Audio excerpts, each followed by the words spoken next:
materi kuliah pada materi yang akan saya sampaikan pada hari ini. Seperti yang di permintaan Profesor Parika. Jadi saya diminta untuk menyampaikan basic saja tentang teknologi RFID dan bagaimana penerapannya. Mungkin sedikit saya singgung nanti di akhir bagaimana teknologi RFID ini digunakan pada sistem logistik. Tapi sebatas pengetahuan saya gitu ya, karena saya nggak begitu paham detail tentang bagaimana penerapannya, karena saya orang elektro, jadi lebih banyak ke perangkatnya, bagaimana cara kerja perangkatnya yang lebih saya pahami. Sedangkan manajemennya mungkin adik-adik lebih paham. Baik, mungkin langsung saja. Nah, jadi RFID gitu ya. Jadi itu singkatan sebenarnya dari Radio Frequency Identification. Nah, jadi identifikasi menggunakan frekuensi radio. Jadi secara sederhana kita bisa definisikan seperti itu. Jadi adik-adik bisa lihat gambar yang di bawah ya, bawah. Nah, ini adalah prinsip kerja RFID yang paling sederhana.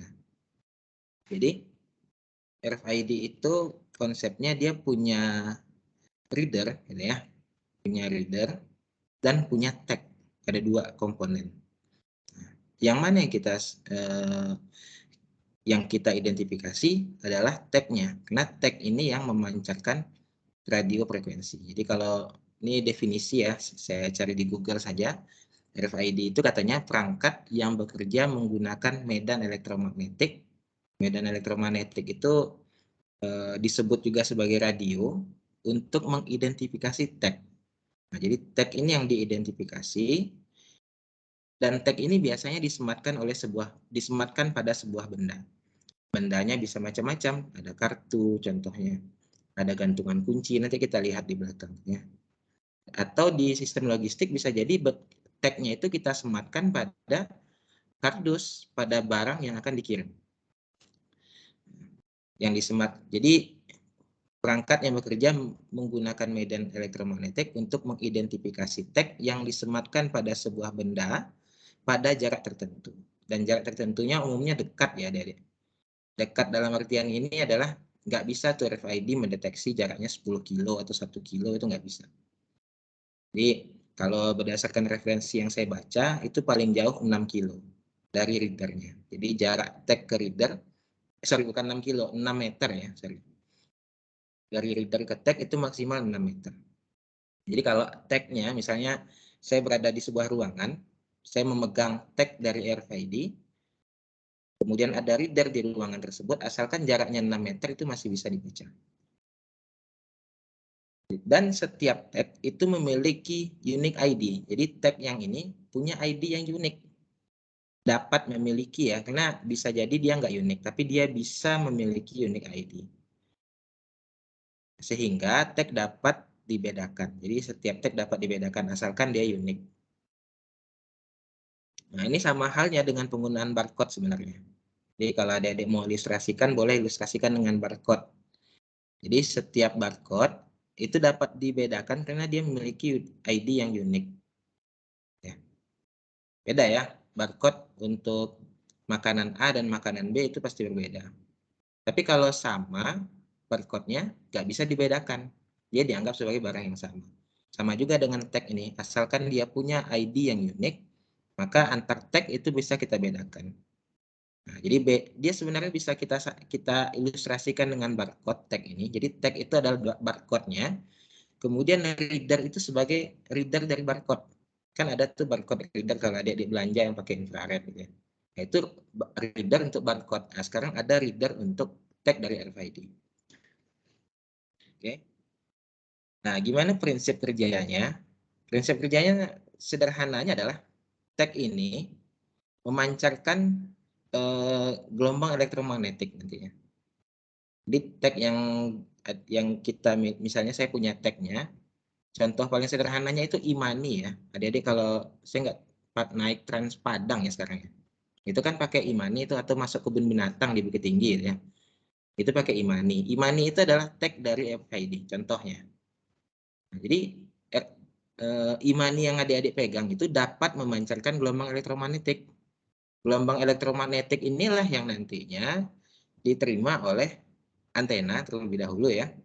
Nanti reader membaca yang telah dibaca oleh antena. Jadi membaca gelombang yang telah dikonversi oleh antena dari gelombang elektromagnetik menjadi listrik. Ya sederhananya langsung sajalah kita sebut sebagai reader yang membaca gelombang elektromagnetik gitu ya. Karena reader itu dia sepaket pasti dengan antenanya. Nah, kemudian tag itu ada dua adik-adik. Nanti saya akan lihatkan gambarnya ya. Ada yang namanya passive tag, ada yang namanya active tag atau passive RFID dan active RFID. Apa yang membedakan? Yang membedakan adalah masalah energinya. Jadi yang masalah yang memberikan energi pada RFID. Nah, kalau pasif itu dia nggak pakai baterai. Contohnya kayak e-money yang kita pegang. Kalau aktif dia pakai baterai. Nah, nanti saya lihatin contohnya bagaimana. Jadi yang aktif itu dia pakai baterai tagnya. Kalau yang pasif tagnya nggak ada baterai. Pasif lebih umum digunakan karena simple, karena dia nggak perlu baterai untuk penggunaannya. Beda dengan aktif nanti, aktif itu baterai harus ada baterainya. Kalau baterainya habis harus diganti. Cuman semua ada plus minusnya ya. Balik lagi, kita lanjut. Ini prinsip kerjanya. Jadi sederhana aja, RFID-nya mancarin gelombang, memancarkan radio, radionya diterima oleh reader. Nanti reader baca. Radionya itu membawa unique ID-nya. Jadi unique ID-nya ada di radio yang dipancarkan oleh tag. Nah, bagaimana dengan aplikasinya? Saya langsung saja aplikasi ya. Nah, ini contohnya. Ini ada kartu uang elektronik ya, yang biasa kita masuk kebun binatang tuh kalau ke Bukit Tinggi atau naik Trans Padang gitu ya. Kalau di Pulau Jawa terutama di Jakarta ya, ini sudah banyak tuh yang nggak bisa nerima uang fisik gitu ya. Saya nggak tahu tuh uang kertas itu nggak mau gitu. Contohnya adik-adik naik busway sama saja kayak di Padang ya, naik Trans Padang itu harus pakai uang elektronik. Nah, ini contoh dari RFID dan ini tagnya, yang kartunya itu tagnya. Tempat kita mengetap itu kan di tab ya, itu adalah readernya. Ada juga biasanya ini banyak dipakai di hotel ya, ada kartu akses pintu elektronik, biasa dipakai di hotel. Nah kemudian ini yang tadi sistem logistik. Nah di sistem logistik biasanya tagnya itu disematkan pada barang ya, ini koreksi kalau saya salah ya, disematkan pada barang di paket-paketnya. Nah nanti readernya ada di bermacam-macam, ini nanti saya akan jelaskan lebih lanjut. Readernya ada banyak titik nanti. Nah, ini jenis tag yang saya sampaikan tadi. Jadi ada dua ya, ada yang aktif, ada yang pasif. Nah, untuk yang aktif, itu tagnya memancarkan sinyal, memanfaatkan energi dari baterai. Nah, ini contoh perangkatnya. Jadi ini nih kalau ada dibuka nih, ini ada baterainya di dalam. Ya, mungkin bentuknya kira-kira seperti ini, yang di bagian kanan atas ya. Atau ada juga nih, mungkin ada di genggaman tangan kita. Bagi yang smartphone-nya sudah mendukung NFC, nah, NFC itu bisa sebagai tag dan bisa sebagai reader. Jadi punya dua fungsi. Jadi besok-besok kita bisa aja bayar itu cuman nggak perlu pakai bawa uang elektronik fisik ini ya, nggak perlu bawa kartu uang elektronik. Mungkin cukup tag saja. Kalau sekarang mungkin udah ada teknologi pakai QR code ya, QRIS itu di Indonesia. Nah, tapi ke depannya lebih canggih lagi, cukup adik-adik tag saja HP-nya didekatin sama readernya, itu udah bisa pembayaran dilakukan. Nah, itu contoh aplikasinya. Kemudian karena dia aktif, maka antenanya hanya gelombangnya hanya satu arah ya, dari tag menuju ke antena. Jadi tagnya langsung memancarkan gelombang elektromagnetik diterima oleh antena untuk dibaca oleh reader katanya. Nah, kemudian yang paling banyak dipakai itu sebenarnya adalah yang passive tag. Kenapa? Nanti saya jelasin ya alasannya. Cuman adik-adik bisa lihat ya, dari harganya aja udah jelas nih. Harganya murah. Ya, satu buah tagnya hanya Rp980, nggak nyampe 1.000 ya. Kalau adik-adik bawa 1.000, pulang Rp20. Nah, gimana cara kerjanya? Jadi tagnya memancarkan sinyal, memanfaatkan energi yang dipancarkan oleh antena. Jadi perambatan gelombangnya dua arah. Jadi antena memancarkan gelombang elektromagnetik, si tag menyerap gelombang elektromagnetik diubah jadi energi listrik. Ini konsepnya kayak wireless charging nih adik-adik. Wireless charging. Nah, konsepnya gitu. Jadi si tag-nya di-charging.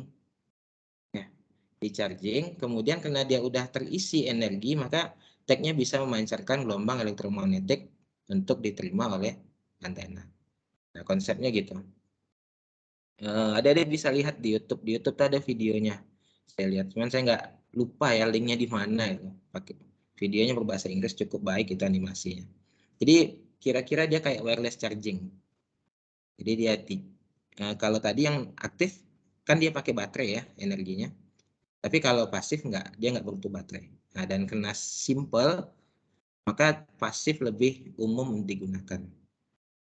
Modelnya bermacam-macam, ada yang bentuknya kartu, ada yang bentuknya gantungan kunci yang kayak bisa yang dilihat di sekarang ya di motor, ada yang bentuknya kartu kayak gini.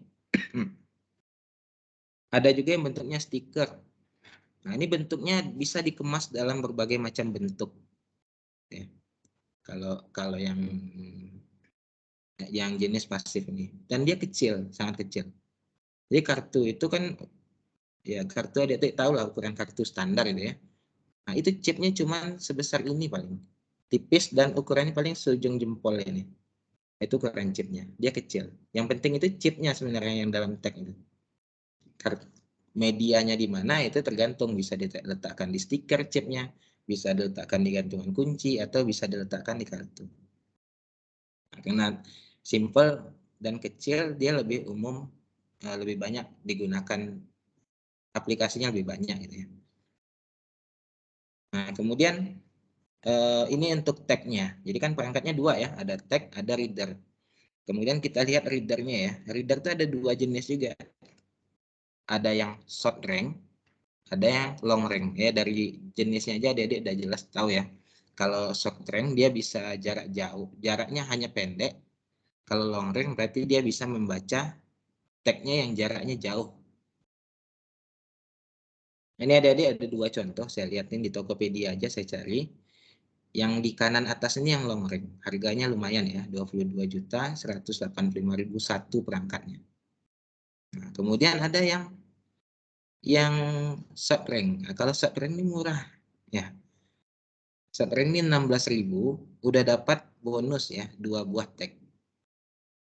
Jadi 14.000. Bayangkan berapa buah kita bisa dapat yang long range kalau berapa buah kita dapat yang short range jika kita beli yang long range.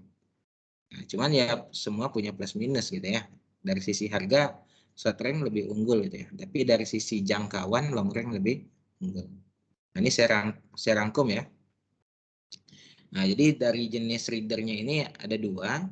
Untuk yang long range itu harganya mahal, jadi kita bisa lihat ya. Sedangkan short range murah. Kemudian jangkauan pembacaannya, kalau yang long range ini yang referensi yang saya baca, jarak pembacaannya bisa hingga 40 cm sampai dengan 6 meter. Ini tergantung dari merek dan harganya tentu. Semakin mahal biasanya bisa semakin jauh pembacaannya. Nah, kalau yang short range, ini jangkauannya sangat dekat. Nah, jadi dia nyaris bersentuhan. Kita harus nge-tap. Nah, ini contohnya yang di kanan ini yang short range ya. Jadi harus di-tap gitu. Didekatkan baru dia bisa membaca. Tapi kalau long range, ini contohnya dipakai di logistik. Barangnya di dalam truk gitu ya. Pembacanya di pintu aja. Begitu truknya lewat, dia bisa baca. Oh, ini barangnya melewati reader. Contohnya gitu. Jadi logistik umumnya pakai long range. Cuman balik lagi kita kalau misalnya terlalu mahal, contohnya tadi ya, ada 22 juta ya. Tinggal dikali aja berapa buah. Di sini kita lihat nih, kalau ada dilihat titik biru ini adalah reader sebenarnya kalau di sini. 1 2 3 4 5 6 7 8. Ada 8 reader di sini. Kali aja 22 juta ya. Itu kalau hanya ada satu store, satu distribution center, dan satu factory ya, satu perusahaan. Nah, itu plus minusnya ya antara yang long range dan short range. Jadi dari sisi harga memang sangat jauh sekali berbeda. Nah, ini saya rangkum sedikit bagaimana sih cara kerja RFID dalam sistem logistik. Nah, ini modelnya adalah, jadi readernya itu ada di banyak titik, tergantung kita mau buatnya seperti apa. Nah, ini contohnya ya, contohnya adalah reader pertama adalah setiap barangnya dikasih tag, ya, dikasih tag, kemudian dikemas dalam satu kemasan, kemudian kemasannya dikasih tag lagi. Di contohnya saya nggak tahu ya, apakah seperti itu penggunaan semestinya gitu ya. Saya tidak begitu jelas.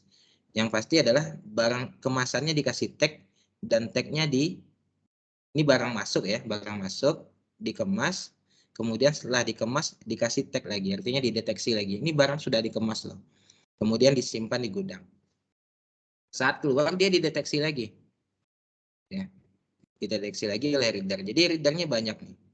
Kemudian masuk ke distribution center, begitu masuk dideteksi lagi, ketika keluar dia dideteksi lagi. Kemudian masuk ke store, di sini ada store, sorry, ada toko ya, masuk dideteksi, nanti keluar juga dideteksi. Yang modelnya mungkin seperti itu. Nah, cuman saya mau bahas lebih ke teknisnya seperti apa sebenarnya cara kerja RFID-nya. Jadi, Dede bisa lihat di gambar yang kanan ini, komponennya sebenarnya ini ada 3 ya, karena antena itu sebenarnya satu paket dengan RFID reader. Dia sepaket ini, antara antena dan RFID reader. Nah, jadi saya bilang komponennya ada 3. Bentar. Ini komponennya ada 3. Ada tag-nya di sini.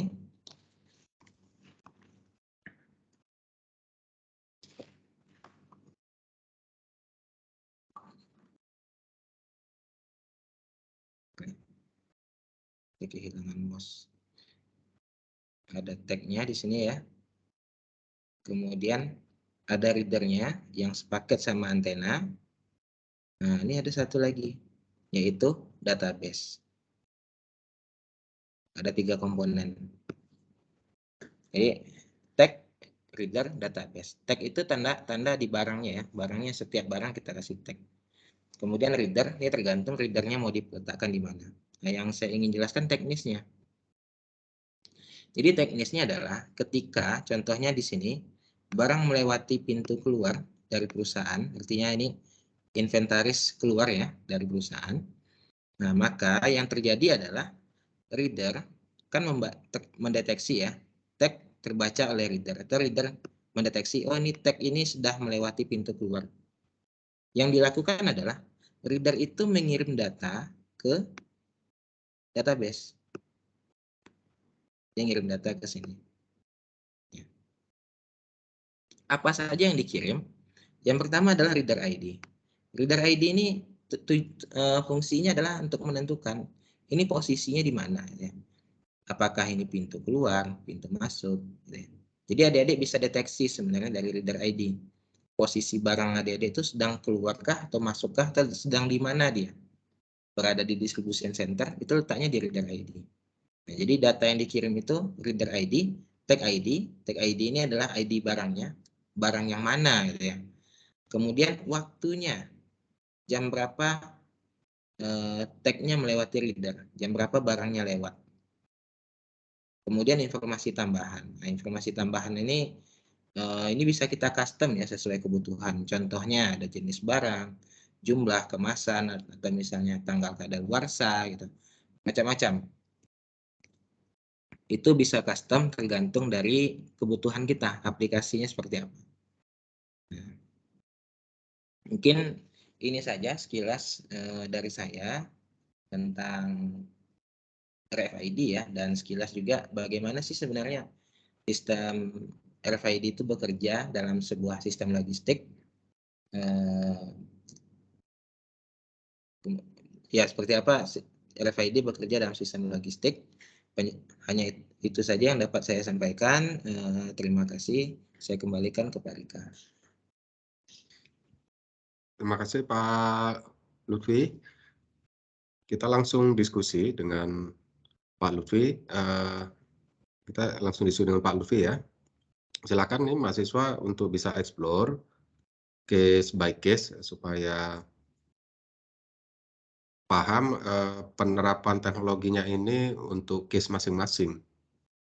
Terutama yang sedang project kelas tapi untuk support tugas akhirnya tuh ya silakan di ini ya, yang sedang melakukan kajian tentang perencanaan teknologi RFID di UMKM, silakan ditanya. Kemudian khusus untuk yang proyek merancang modul Pratikum Smart Logistik, itu silakan juga ditanyakan supaya yang kalian buat di modul itu masuk akal ya, tempat dari RFID ini, mau di-insert di mana dia.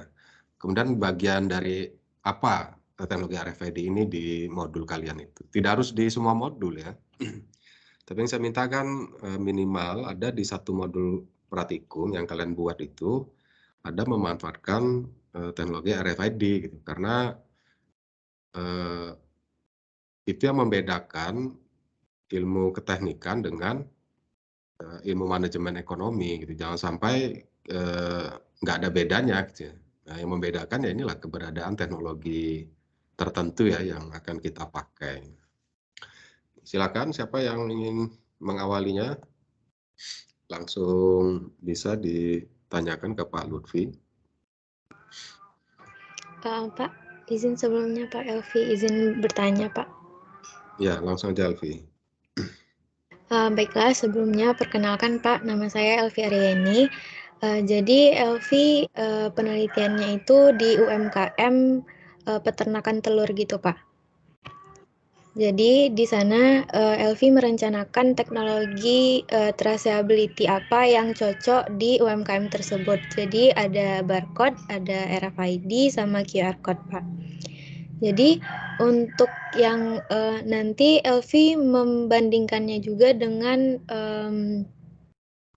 modal awal dari membuat teknologi ini Pak. Jadi Elvi ingin bertanya Pak, untuk yang RFID ini kita berarti kalau misalnya untuk yang UMKM itu tuh hanya perlu readernya, tag-nya, sama komputernya aja berarti ya Pak, yang harus kita beli atau kita sediakan. Oke, baik. Mungkin saya tangkap ya pertanyaannya ya. Mungkin gini ya. Yang ditanyakan kebutuhannya seperti apa terkait biaya gitu ya. Baik. Jadi ini kondisi ideal ya. Ini pertanyaan yang bagus nih. Ini kondisi ideal. Idealnya itu memang dalam sistem logistik. Ini menurut saya ya. Tapi saya nggak tahu. Idealnya adalah readernya seperti ini nih. Reader yang bagus gitu ya. Jadi nggak perlu kontak. Jadi nggak perlu kontak dekat, begitu dia lewat saja, readernya udah bisa baca. Oh ini barang ini udah melewati. Contohnya telur ya. Telurnya begitu keluar dari gudang, dia udah bisa baca. Oh ini telurnya melewati gudang.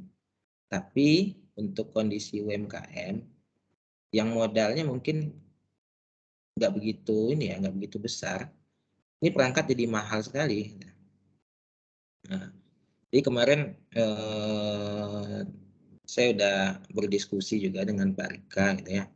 Sebenarnya kita bisa manfaatkan RFID yang short range ini, short range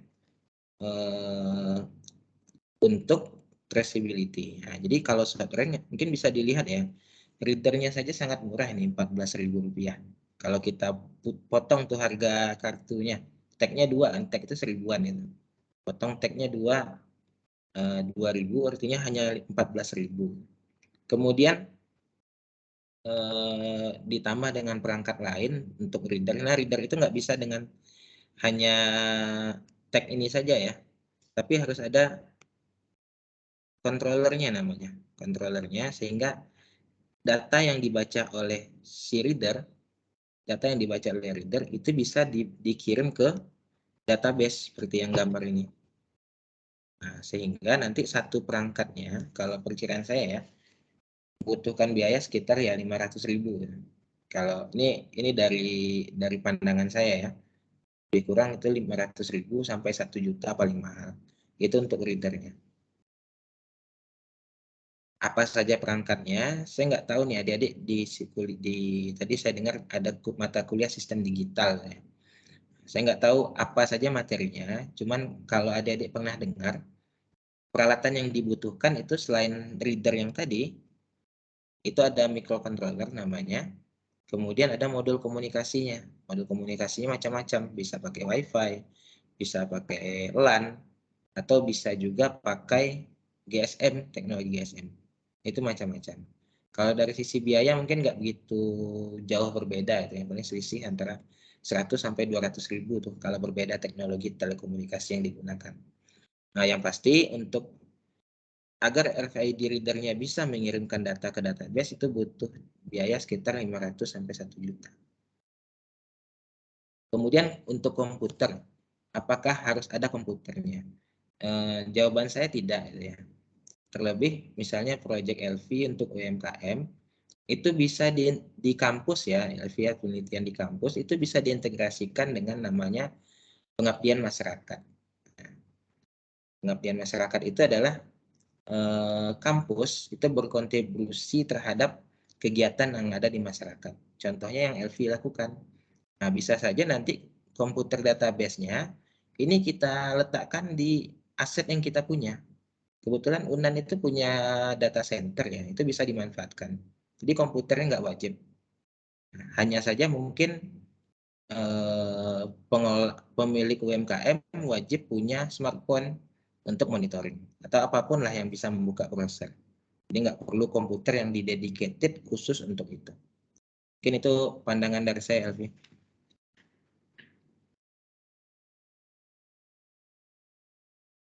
Baik Pak, sebelumnya Pak, untuk yang di tempat Elvi penelitian itu tuh ada satu komputer Pak di sana Pak. Ada satu komputer di sana. Apa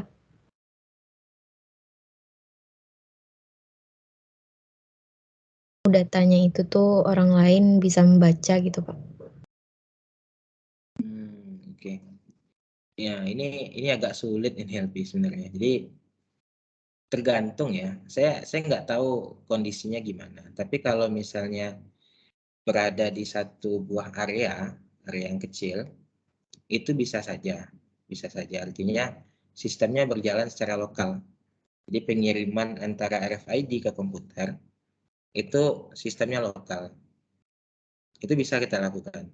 Asalkan jangkauannya kecil. Kecil ini artinya satu gedung gitu ya. Tapi kalau sudah jaraknya jauh, itu nggak mungkin lagi.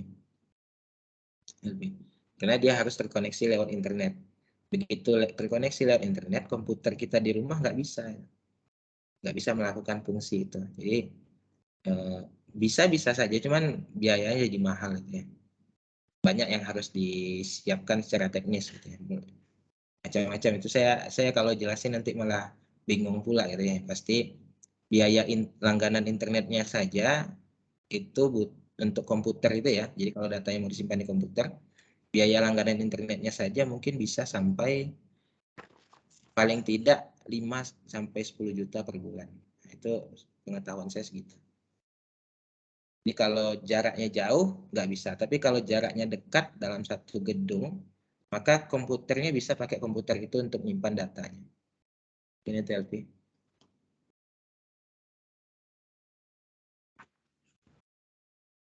Oh oke Pak, baik Pak. Elvi mau nanya satu lagi boleh Pak? Ya, silakan. Jadi kalau kita menerapkan teknologi ini, apakah kan ini ada RFID, traceability itu tuh ada RFID, barcode sama QR code gitu kan Pak. Apa kita perlu untuk membuat pengkodeannya gitu Pak? Apa kita perlu untuk codingnya untuk teknologi ini Pak? Oke. Kalau LP tanya ke saya bilang iya pastinya gitu ya. Cuman balik lagi kan. Tujuan adik-adik apa gitu. Jadi bukan tujuan sih, tapi lingkup yang ingin adik-adik selesaikan apa gitu. Kalau misalnya lingkup yang ingin adik-adik selesaikan itu lebih ke manajemennya, maka codingnya mungkin nggak banyak gitu ya. codingnya sedikit sebatas untuk menyeting, men-setel peralatan tersebut agar bekerja. Contohnya readernya dikasih ID berapa, itu contohnya. Tapi kalau memang adik-adik bidangnya di elektro, ya, merancang sistem ini di bidang adik-adik adalah elektro, maka memang adik-adik coding dari awal saya tugaskan. Oke, balik lagi, ini masalah lingkupnya. Adik-adik mau fokusnya di mana? Analisisnya di mana? Kalau mau analisis algoritma bagaimana data ini bisa sampai di database, maka memang harus coding dari awal. Mungkin itu jawaban saya, LP. Ini terkait lingkup saja sebenarnya, LP ya. Saya tambahkan nih Pak Lutfi, yang Silakan, Pak. lingkup LV ini dia di diskusi dengan penguji. Pengujinya itu sebenarnya nanya bagaimana cara RFID ini bisa mendeteksi misalnya sebuah telur. Kalau LV ini kasusnya kan di peternakan bisnis telur ayam. Jadi telur itu peternakannya itu ada 3 lokasi. Usaha ini dia punya 3 lokasi. Jadi kalau nanti konsumen atau pedagang besar dari Jakarta ini, misalnya usil gitu ya, nanya, telur ini dipanennya kapan gitu. Terus dari lokasi peternakan yang mana gitu.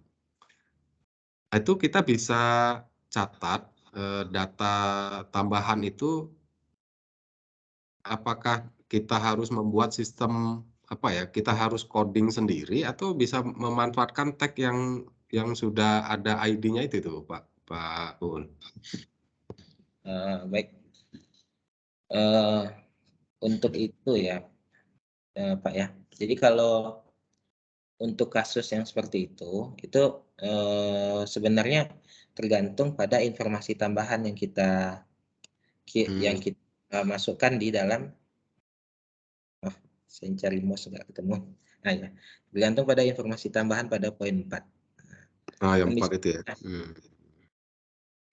Nah, kalau untuk waktu panen mungkin itu udah langsung terbaca di waktu tag. Kemudian untuk lokasi telur yang dari mana sebenarnya udah ada di reader ID. Karena kan masing-masing masing-masing kandang lah gitu ya. Itu kan bisa kita setting reader ID-nya beda. Nah, jadi kalau untuk waktu panen dan lokasi kandang itu bisa saja kita sematkan informasinya di sini. Nah, ini tergantung pada kita sebenarnya menganalisis. Ini kan data-data ini dikirim ke database. Nah, tergantung dari LV saja bagaimana LV menganalisis data yang ada di database-nya saja. Jadi kalau untuk itu mungkin nggak perlu coding khusus ya Pak ya. Cuman ini masalah bagaimana kita mengekstrak data yang ada di database. Asalkan kita paham datanya seperti apa. Berarti ini tipe tag-nya bisa kita gunakan tipe pasif, dan yang lupa lagi siapa Lutfi yang udah given tuh ya, apa istilahnya yang udah diisi ya kemarin Pak Lutfi, lupa saya. Kan ada 2 tipe tuh ya. Yang udah ID-nya udah ada atau ID yang kita create gitu ya. Oh iya. Salah ya? Tipenya ada 2 itu, lupa saya. Ya, tag-nya itu kalau yang pasif dan yang aktif ya Pak, ada 2 lagi sebenarnya. Ada ID-nya bisa readable saja atau ada yang rewrite table gitu ya. Bisa diulang lagi tulis ID-nya, bisa diganti-ganti. Untuk ID-nya sebenarnya cukup yang murah ini aja Pak, karena yang bisa diganti-ganti ID itu harganya cukup mahal, itu sekitar 5-10 ribu lah harganya. Ini dari sisi biaya. Karena memang pakai ini udah cukup kok. Nggak mungkin kita beli 1000 ID-nya sama itu. Sedangkan ID-nya itu 32 bit. 2 × 31 berarti total ininya, total variasinya.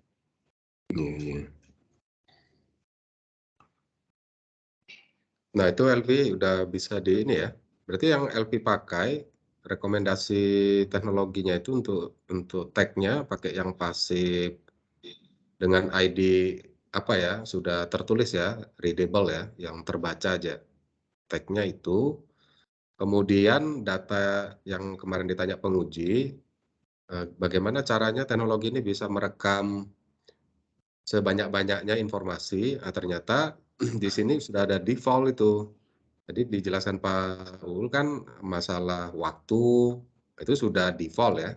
Saya baru ingat juga ini dia default. Nah, barulah ada informasi tambahan yang memang tidak tersedia di RFID itu nanti kita create gitu ya. Artinya harus di-develop lah aplikasinya itu untuk bisa menambahkan informasi-informasi di luar yang default ya. Nah, berarti harus ada analisa pembiayaan pengembangan aplikasinya itu untuk untuk LV bisa menghitung besaran biaya investasi jika RFID itu diimplementasikan kan di sisi bisnis kan berarti berinvestasi tuh si owner ya.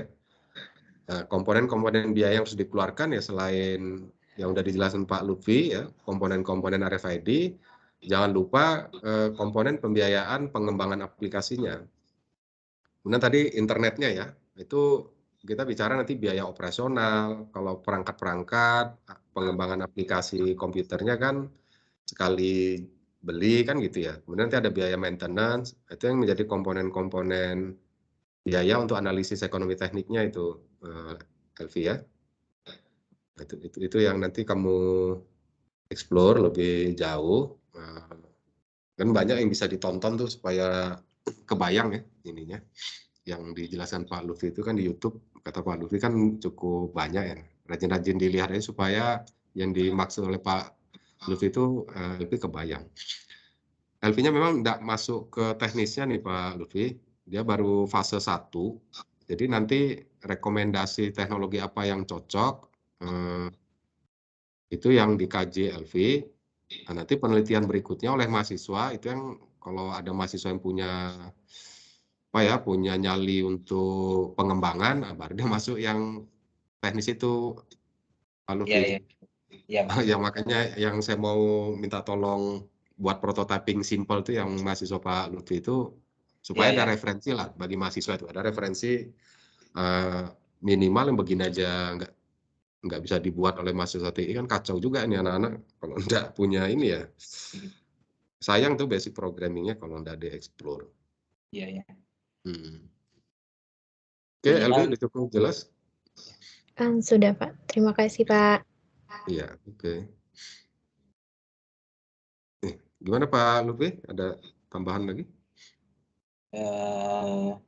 Mungkin ini Pak, yang penting itu kan sebenarnya adalah bagaimana data ini dianalisis kan Pak. Betul. Kalau untuk angkat keras mungkin agak sulit juga tuh Pak, terutama mungkin nggak begitu banyak. Cuman untuk analisis bagaimana sebuah database dianalisis, nah ini mungkin jadi nggak begitu berat kalau misalnya adik-adik di sini ada yang mau gitu ya menganalisis data ini untuk jadi sebuah aplikasi lah. Iya. Oke. Berikutnya yang lain mahasiswa silakan ditanya. Yang basic pun tidak apa-apa ya, karena memang ini Pak Lutfi sejak awal saya sampaikan kasih aja yang informasi sifatnya wawasan supaya nggak bingung atau cemas itu kok rumit-rumit gitu.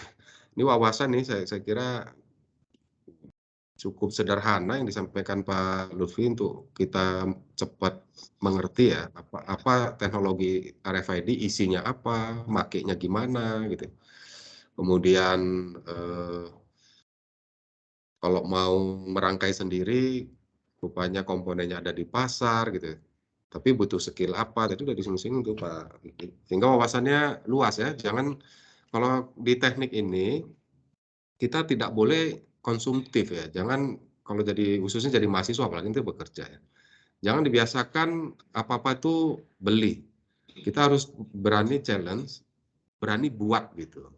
Apapun resikonya. Karena penguasaan teknologi itu harus buat gitu. Kalau beli enggak menguasai teknologi namanya kok beli ya ya beli ya namanya.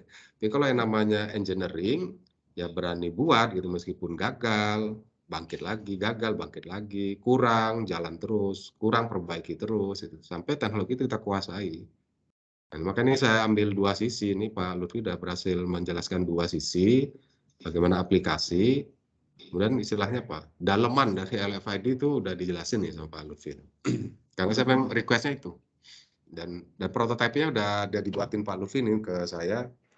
Oke, kalau kalian pingin lihat sih, tapi saya udah lupa juga yang diajari Pak Lutfi itu, yang di sisi aplikasi. Lupa lagi saya. Karena ini kebanyakan isi kepala, kebanyakan jadi lupa lagi. Oke, silakan mahasiswa dieksplor lagi nih. Khususnya yang modul praktikum, diulang lagi pertanyaan yang dijelaskan Pak Lutfi pun enggak apa-apa. Ya, kalau enggak ngerti ya jangan pura-pura ngerti gitu, rugi gitu. Ya, kalau nggak ngerti, ulang lagi nggak apa-apa, minta apa, maaf Pak. Tuh, ini yang tadi udah dijelasin, nggak kebayang sama sekali, boleh diulangi sedikit lagi Pak. Gitu. Insya Allah Pak Lutfinya akan mengulangi yang beliau jelasin. Silakan.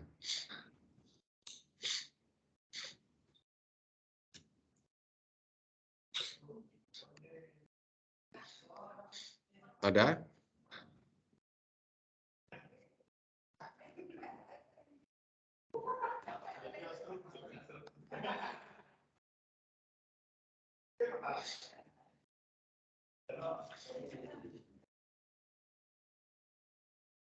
Nggak ada yang mau apa?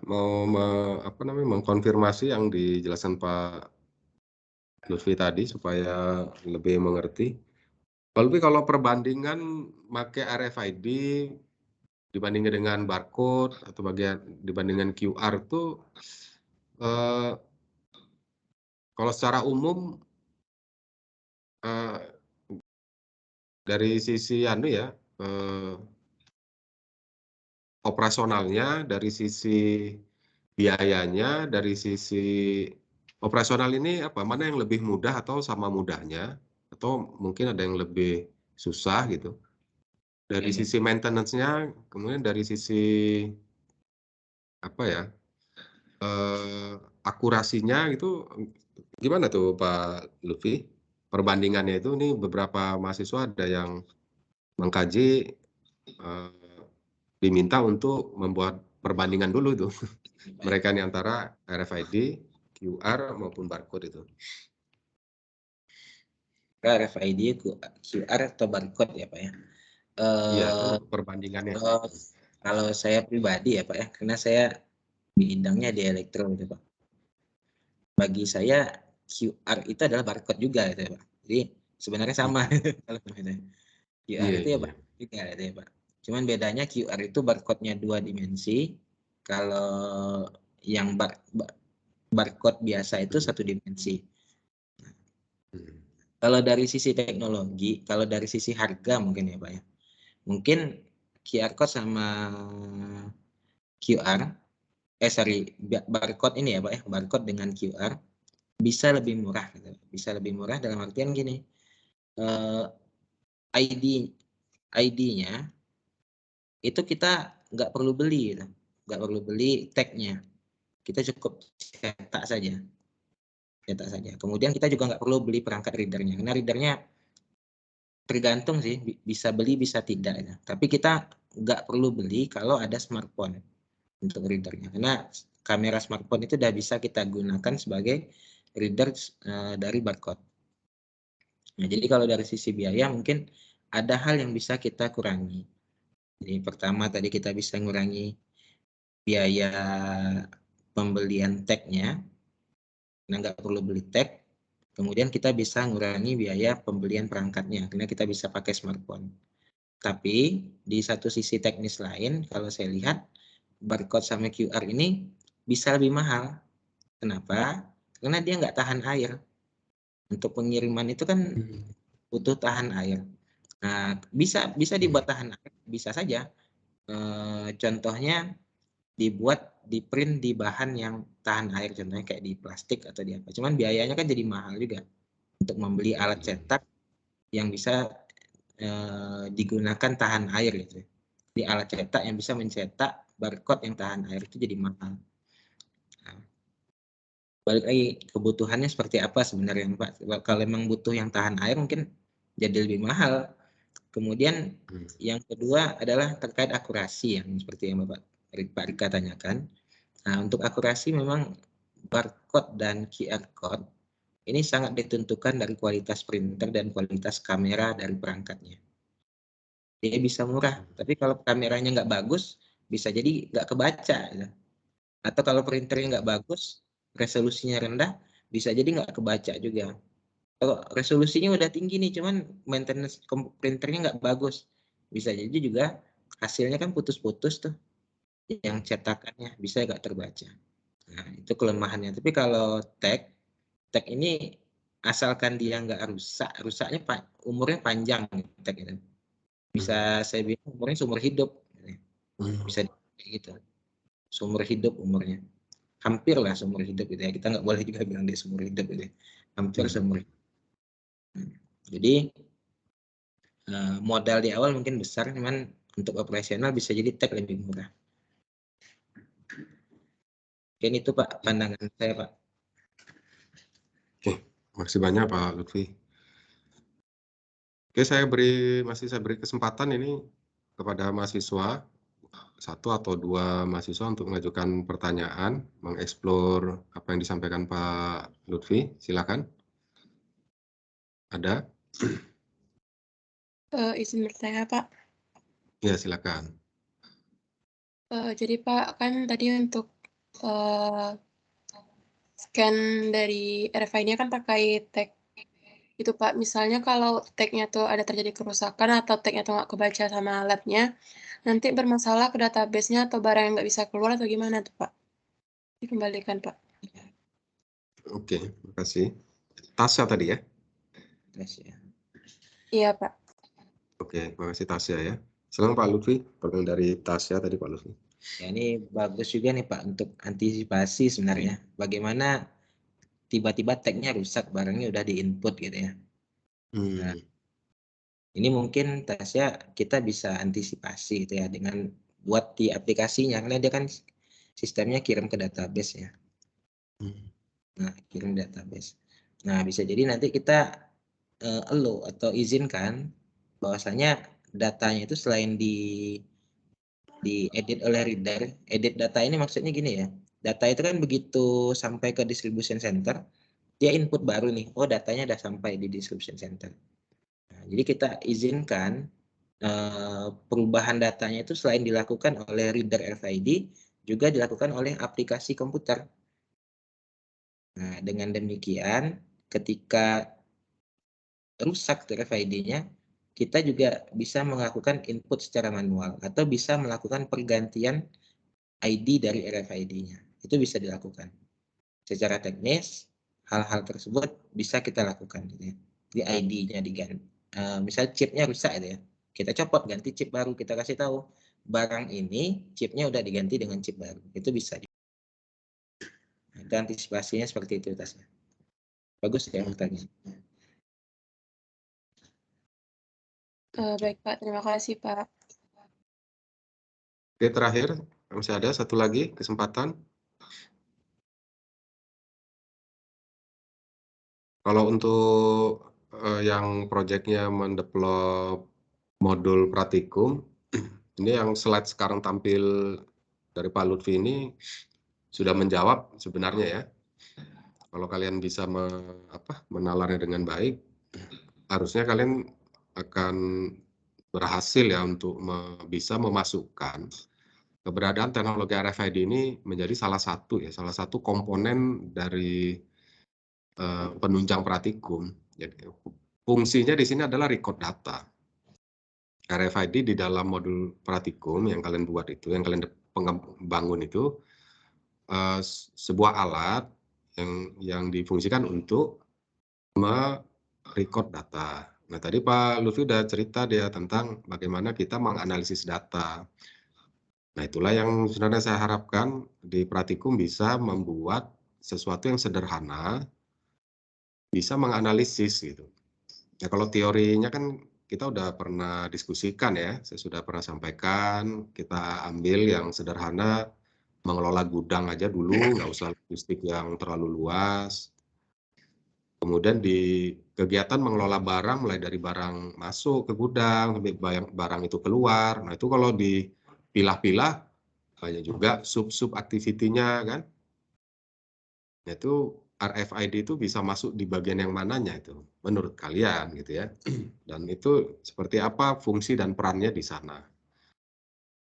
Yang saya minta bukan membuat RFID gitu. Jangan, kalau membuat RFID ya pekerjaan teknik elektro, enggak pekerjaan kita ya. Kita nggak punya dasar yang kuat. Yang diistilahkan oleh Pak Lutfi tadi manajemennya, kita memang di situ. Nah, harusnya sudah bisa dimengerti nih. Tapi kalau nggak ngerti juga, waduh repot juga saya. Orang mahasiswanya nggak rajin diskusi. Harus diajak ngopi dulu. Sebanyak ini kalau ngopi ya bangkrut lah saya nih.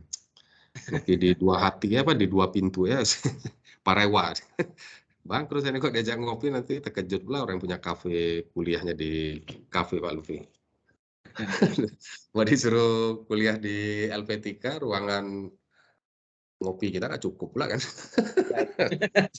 Untuk 6 orang. Oke. Ini kita saya mau closing ini kalau memang satu kesempatan lagi tidak ada. Sesederhana apapun pertanyaan silakan aja, enggak apa-apa ya selagi Pak Lutfinya berkesempatan ini. Kalau saya udah sering ketemu ya Pak Lutfi, ini kan sering ngobrol. Baik, saya kira memang waktunya juga udah pas nih ya. Perkara kami 1 jaman secara spesifik untuk diskusinya. Terima kasih banyak nih Pak Lutfi untuk penjelasannya tentang teknologi RFID. Mudah-mudahan bisa menambah wawasan mahasiswa dan saran saya, materi-materi seperti ini sangat penting bagi mahasiswa teknik industri ya, supaya apa? Supaya bisa membedakan ciri keilmuan keteknikan dengan manajemen. Ya, banyak bidang yang mempelajari logistik. Banyak, di manajemen pun ada, di sipil pun ada, di matematika pun ada, di matematika ya, itu ada gitu. Bedanya di mana gitu? Nah, kalian harus bisa membedakan. Dan yang paling khas kalau ditarik ke induk, kita tuh teknik, bukan ekonomi, bukan MIPA. Kalau orang teknik, belajar matematika, tapi sampai ada barangnya. Nah, maka sejak awal saya ingin tunjukkan barangnya. Matematikanya ya sudah lewat lah ya, nggak di pelajaran di mata kuliah kita. Kalau di elektro, jelimet itu. Mereka menciptakan satu perangkat itu jelimet ya.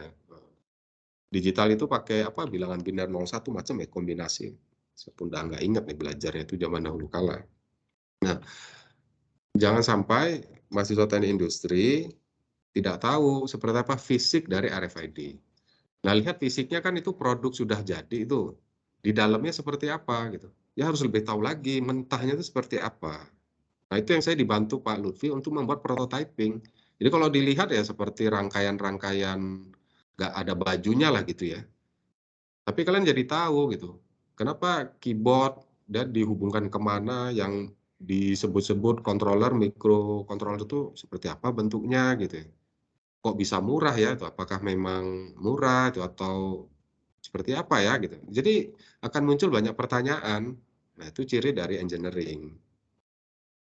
Nah, itu yang menjadi harapan saya supaya kalian tidak lupa kalau menjadi mahasiswa teknik bukan mahasiswa manajemen gitu. Jangan terbalik-terbalik nanti gitu. Belajar di teknik kalau gayanya manajemen. Saya kira demikian untuk sesi hari ini ya. Mudah-mudahan bisa melengkapi materi atau konten dari proyek masing-masing. Ya, terutama yang jadi perhatian saya ini, yang challenge-nya, yang tantangannya itu membuat modul praktikum smart logistik gitu ya. Kalian proyeknya grup, saya minta untuk mendesain atau mengembangkan 2 modul. Saya berharap betul kalian kuasai prinsip-prinsip teknologi RFID dan berhasil memasukkan ya teknologi ini menjadi salah satu pendukung ya di salah satu modul. Itu minimal itu. Supaya apa? Supaya ada bukti yang kalian buat itu sebuah modul praktikum untuk anak teknik, bukan di luar teknik gitu. Harapannya supaya jenis kelaminnya jelas gitu. Jangan manajemen tapi kuliah di teknik, enggak jelas jenis kelaminnya. Laki-laki ya laki-laki, teknik gitu. Perempuan, vekon, jelas deh. Itu maksud saya. Nah, ini udah saya hadirkan Pak Lutfi, warnanya jelas warna apa istilahnya ya, perancang dari teknologi itu. Jadi sangat terang benderang lah. Makasih banyak kita akhiri pertemuan hari ini. Sekali lagi makasih banyak Pak Lutfi untuk waktunya. Juga makasih ya mahasiswa yang sudah berdiskusi tadi dengan Pak Lutfi. Mudah-mudahan membantu dan menambah ilmu pengetahuan. Baik, akhirul kalam. Wabillahi taufiq wal hidayah. Assalamualaikum warahmatullahi wabarakatuh. Waalaikumsalam warahmatullahi wabarakatuh. Waalaikumsalam warahmatullahi wabarakatuh. Terima kasih, Terima kasih Pak. banyak Pak Terima kasih, Lutfi. Pak. Ya, Pak, terima kasih Pak. Saya izin live ya Pak.